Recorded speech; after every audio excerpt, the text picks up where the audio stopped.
Assalamualaikum warahmatullahi wabarakatuh. Perkenalkan nama saya Eta Ferdita.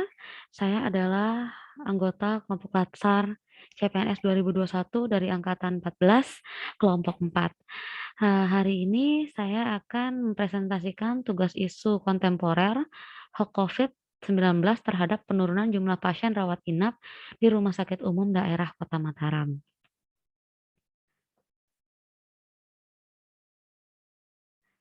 Sebelumnya saya akan menjelaskan apa pengertian dari hoax.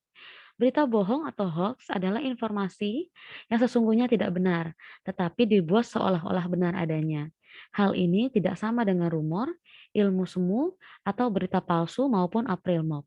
Tujuan dari berita bohong adalah membuat masyarakat merasa tidak aman, tidak nyaman, dan kebingungan. Buruknya dampak dari berita hoax tersebut membuat pemerintah memberikan ancaman pidana terhadap penyebarnya. Ancaman pidana tersebut tertuang dalam pasal 45A ayat 1 nomor 19 tahun 2016 tentang ITE, yaitu ancaman pidana penjara paling lama 6 tahun dan atau denda paling banyak 1 miliar rupiah. Ini adalah salah satu headline di CNN Indonesia. Kominfo mengatakan ada sekitar 1.470 hoax COVID-19 hingga Maret, terbanyak di media sosial Facebook. Untuk menganalisa isu hoax, saya menggunakan teknik penapisan isu APKL, di mana aktualnya bahwa banyak informasi hoax COVID-19 yang beredar di masyarakat. Problematikanya, media sosial mudah diakses oleh semua orang sehingga informasi hoax mudah untuk didapatkan. Kehalayakannya, berita hoax dapat mempengaruhi kepercayaan masyarakat luas terhadap COVID-19.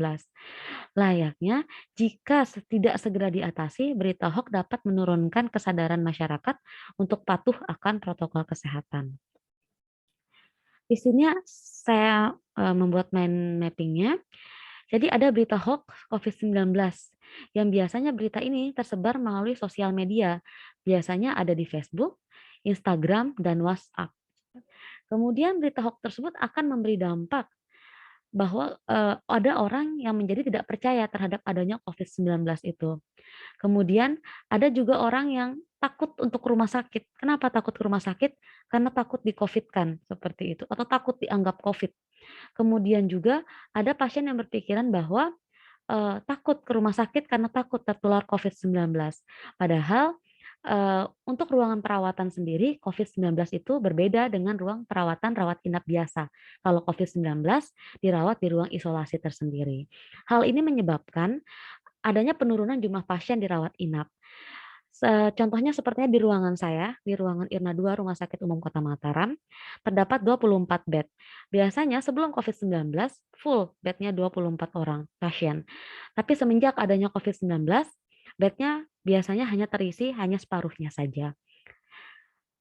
Kemudian bagaimana solusinya? Yang pertama kita memberikan edukasi terkait COVID-19 di sosial media. Edukasi tersebut bisa berisikan tentang bagaimana sih sebenarnya penyakit COVID-19 ini, bagaimana tanda dan gejalanya, dan bagaimana dampaknya apabila kita tidak melakukan protokol kesehatan dengan benar. Kemudian yang kedua, kita juga bisa melakukan pelaporan terhadap akun yang sering menyebarkan hoax. Nah, ini adalah salah satu berita juga. Gara-gara COVID-19, pasien kanker dan jantung tidak mau berobat ke RS hingga meninggal di rumah. Ini mungkin salah satu dampak ketika pasien itu tidak berani ke rumah sakit. Seperti itu karena takut di COVID kan, atau karena takut tertular penyakit COVID itu sendiri. Kemudian ada juga yang tidak percaya COVID-19, akhirnya sadar saat positif COVID-19. Seperti itu. Kemudian kesimpulan saya adalah, yang pertama jangan mudah percaya terhadap berita hoax. Yang kedua, jangan menyebarkan berita tersebut bila belum tentu kebenarannya. Yang ketiga, pastikan Anda mendapat informasi atau berita dari sumber yang terpercaya.